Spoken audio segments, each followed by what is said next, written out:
Shalom Bapak Ibu Saudara, salam damai sejahtera di dalam Tuhan Yesus Kristus. Renungan pagi hari ini berjudul Hanya Dia. Keluaran 20 ayat yang ketiga. Jangan ada padamu Allah lain di hadapanku. Ayat ini adalah salah satu dari 10 perintah Allah. 10 perintah Allah memiliki makna teologis yang begitu dalam, yang tidak boleh dipandang hanya sebagai peraturan. Karena Allah itu kasih. Untuk kasih itu punya makna teologis yang begitu indah untuk kita pahami. Mengapa Tuhan perlu memberikan firman-Nya yang berbunyi jangan ada padamu Allah lain di hadapanku? Ayat ini dilatar belakangi karena Tuhan sudah memilih Israel dan memilih untuk melepaskan Israel dari tuan yang lain, yaitu Fir'aun. Perintah ini juga untuk menunjukkan bahwa Tuhan menentang politeisme yang telah dilakukan oleh orang-orang Israel di Mesir. Hal ini juga menentang praktik-praktik supranatural seperti perdukunan, orang percaya pada orang-orang indigo yang pada prakteknya mengkaburkan iman percaya kepada Tuhan. Karena itu Tuhan menuntut kesetiaan Israel kepadanya agar tidak bercabang. Perintah ini adalah pernyataan yang pasti mengenai tuntutan untuk tunduk dan hanya menyembah Tuhan. Apabila orang Israel melanggar perintah ini, berarti menyangkali seluruh hubungan dengan Tuhan, menyangkali 9 perintah yang lain. Karena pelanggaran dari firman ini adalah pengkhianatan tingkat tinggi. Karena dengan menyembah Allah lain di hadapan Tuhan, maka itu seperti seorang pasangan yang sedang melakukan perzinahan dengan orang lain di depan wajah pasangannya yang sah. Nah, kenapa Allah memberikan perintah ini?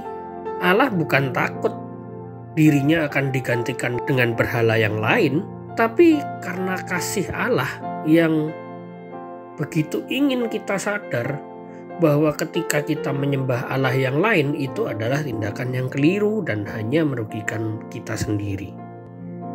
Tuhan berbicara kepada bangsa Israel secara keseluruhan dengan tujuan membangun hubungan khusus antara dirinya dengan orang-orang Israel.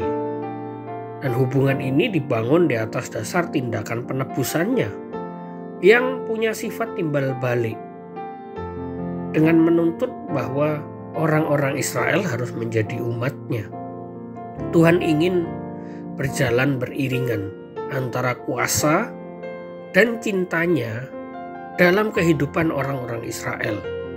Untuk itu orang Israel harusnya dengan sadar menghormati dan patuh kepada Tuhan dan setia kepada Tuhan. Hukum ini memerintahkan atau lebih tepatnya memberkati kita juga sebagai orang-orang Kristen yang adalah anak bungsu dari agama Yahudi, dengan menunjukkan kepada kita bahwa kita dapat menghargai kasih sayang tertinggi. Kita mengadakan ibadah kepada satu Tuhan. Kita percaya kepada satu Tuhan. Kita percaya dan menyerahkan diri kepada satu Tuhan.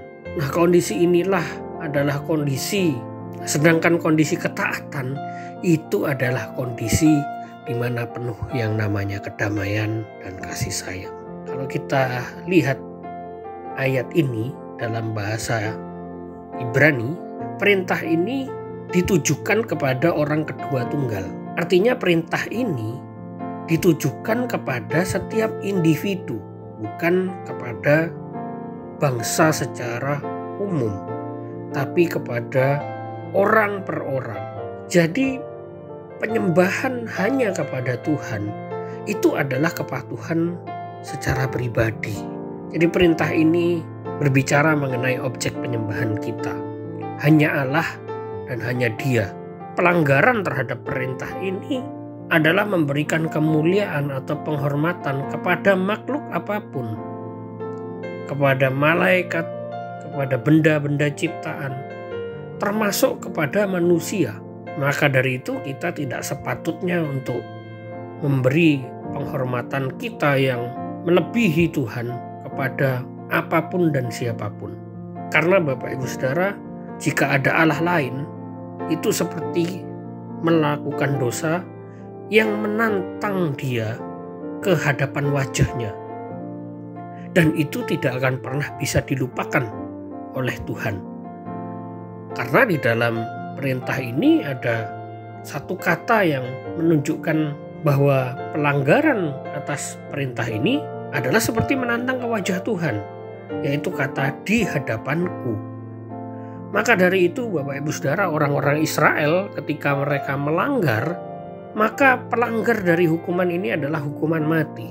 Apapun yang dicintai, apapun yang ditakuti, apapun yang disenangi, atau apapun yang membuat kita tergantung, dan itu melebihi daripada Tuhan, itulah kita membuat Allah lain di hadapan Tuhan. Make me your God in my presence, in my house and my church. Kalimat ini begitu menarik Bapak Ibu Saudara, karena Tuhan ingin dijadikan hanya satu-satunya, baik itu di hadiratnya, baik itu di gerejanya, baik itu di rumahnya, dan terlebih di dalam hati kita. Tuhan Yesus memberkati.